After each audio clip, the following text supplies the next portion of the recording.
U.S. President Donald Trump has fired Federal Reserve Board Governor Lisa Cook, citing fraud allegations. However, top Democratic leaders have condemned the move as an authoritarian overreach that threatens the independence of the U.S. central bank. Cook was appointed by former President Joe Biden in 2022, and her term on the Fed board runs until January 2038. The attempted firing has been met with swift condemnation from Senate Minority Leader Chuck Schumer, House Minority Leader Hakeem Jeffries, and Senator Elizabeth Warren, who have called it a brazen power grab that could cause permanent damage to national, state, and local economies. The National Oceanic and Atmospheric Administration, NOAA, has released its fall season outlook, predicting a warmer-than-average fall for most of the U.S.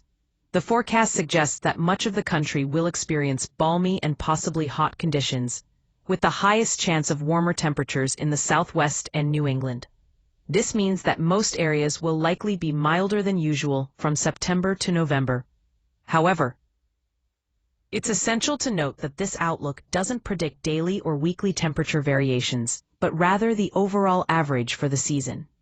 The warm fall trend is consistent with previous years, as falls in the contiguous United States have been getting warmer since the early 1900s. A warmer fall can prolong potentially dangerous summer-like heat, increase cooling demands, and affect fall foliage, among other impacts.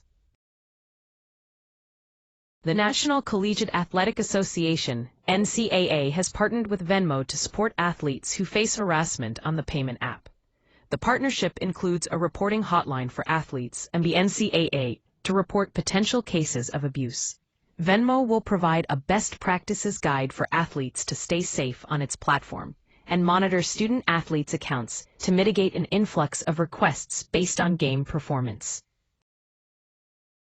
A man at a Coldplay concert in the UK used his time on the kiss cam to propose to his girlfriend, redeeming the infamous feature. The proposal was caught on camera and has been widely shared online. The kiss cam has often been criticized for being awkward or intrusive, but this moment has given it a new positive spin. Transportation Secretary Sean Duffy announced that California, Washington, and New Mexico may lose millions of dollars in federal funding if they continue to fail to enforce English language requirements for truckers. The three states have 30 days to comply with the federal English Language Proficiency (ELP) rule after a deadly crash in Florida revealed significant failures regarding an illegal immigrant truck driver who made an unauthorized U-turn. California could lose $33 million, while Washington and New Mexico could lose $10.5 million and $7 million, respectively. New York City Mayor Eric Adams swore in 13-year-old cancer survivor DeVarjay DJ Daniel as honorary deputy mayor for public safety on Tuesday, August 26, 2025.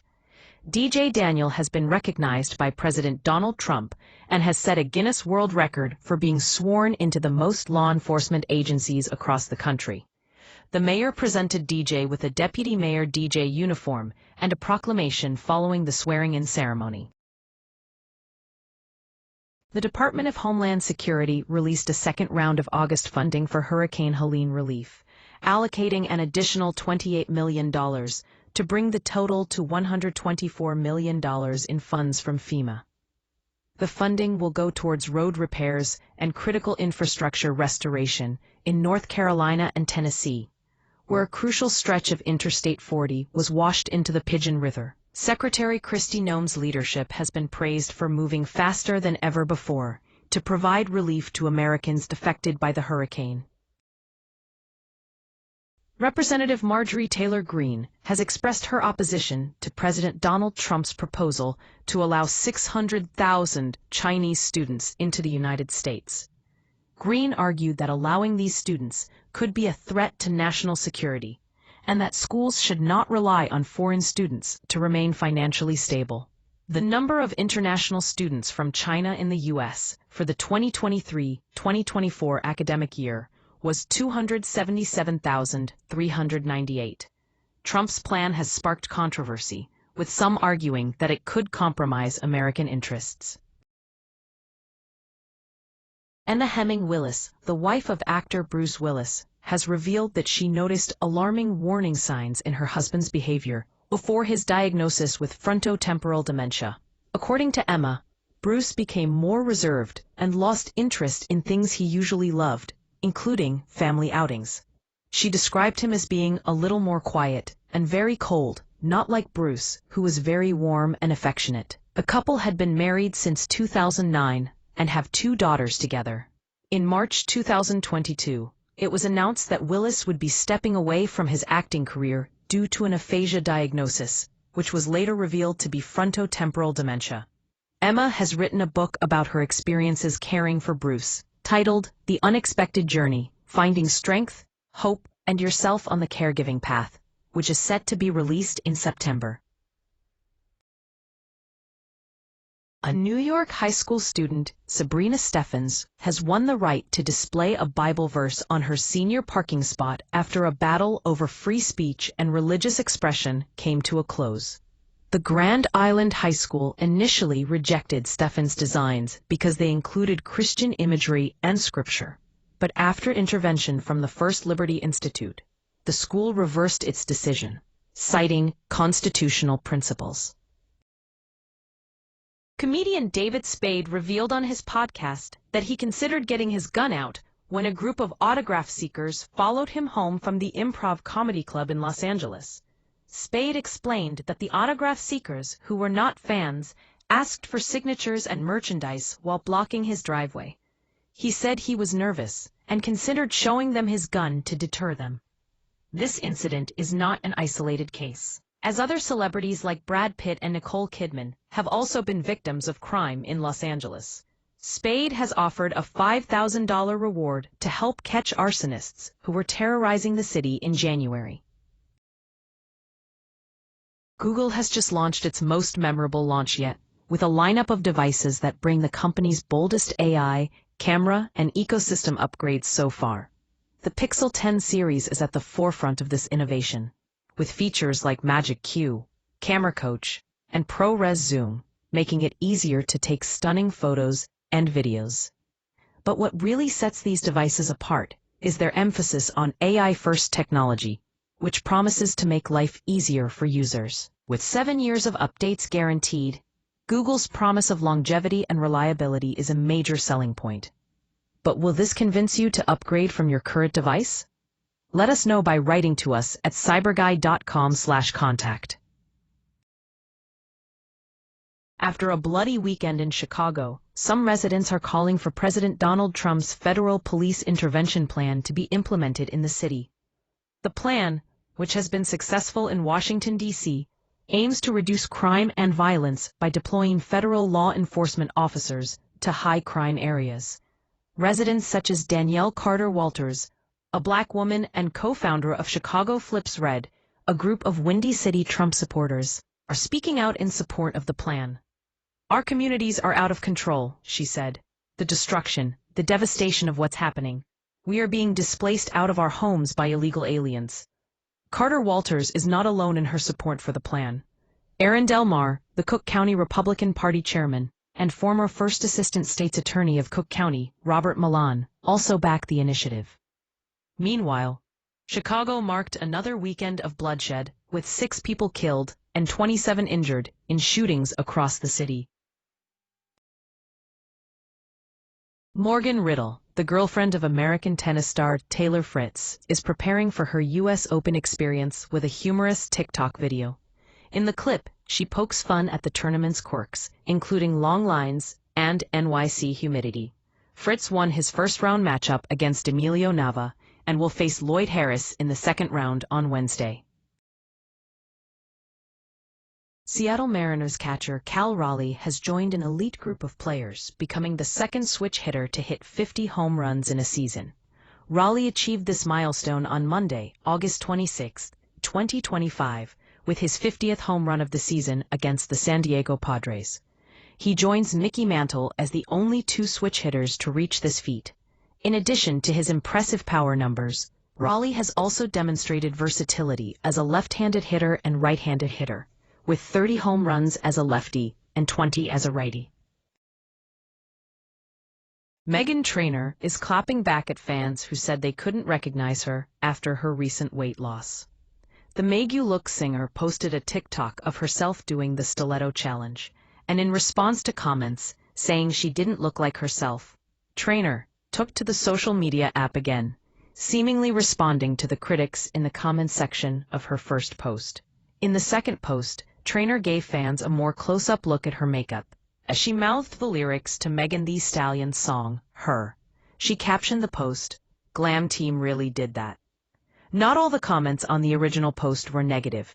Some of her followers complimented her new look, while others came to the singer's defense and called on others to stop body-shaming her. Minnesota Governor Tim Walz's state may be the next to host an Immigration and Customs Enforcement (ICE) detention center, according to documents reported by Minnesota Public Radio News.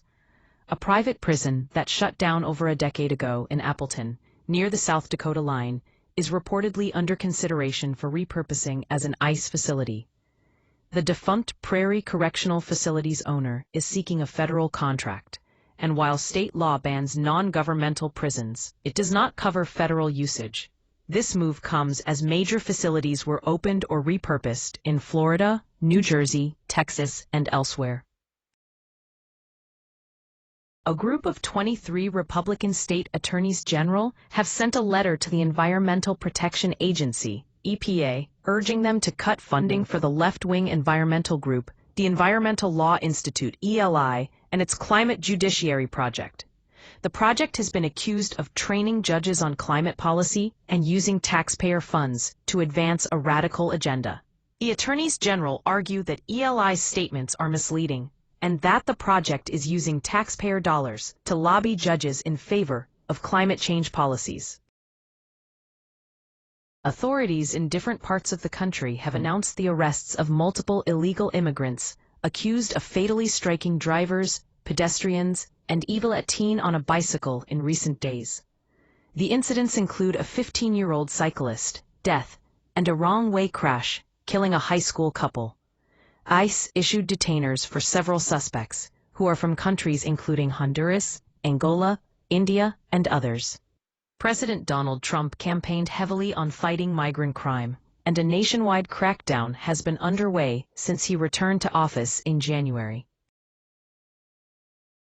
Peter Navarro, a former Trump trade advisor, has accused John Bolton of profiteering off America's secrets after the FBI raided his home in a reported classified document probe.